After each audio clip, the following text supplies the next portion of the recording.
The medieval science of alchemy was the forerunner of today's chemistry. Popular in the Middle Ages, the goal was to turn one substance into another, usually base metals into gold, and also to find one cure that would cure any ailment. Now today we think of alchemy as superstition and magic, but in the 14th century it was state-of-the-art science, and its most prominent practitioner was reputed to be Nicholas Flamel.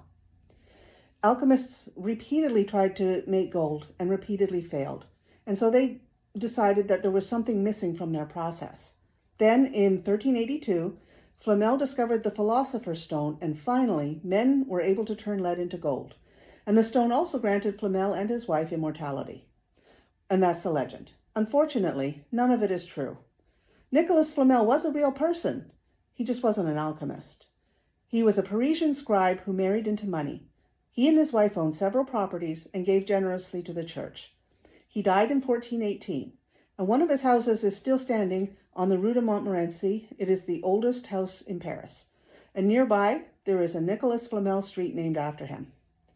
The fanciful stories about him discovering the Philosopher's Stone didn't start appearing until more than 200 years after his death. Why? Well, maybe it's because he gave away so much money that later scholars believed he must have had some kind of magic money machine. And the legend is now so completely ingrained that he has become a fixture in literary works, starting with Victor Hugo's Notre Dame de Paris. He also makes appearances in The Alchemist and The Da Vinci Code, and of course in the very first Harry Potter book. And we know his name today because writers have been inspired by legends for centuries.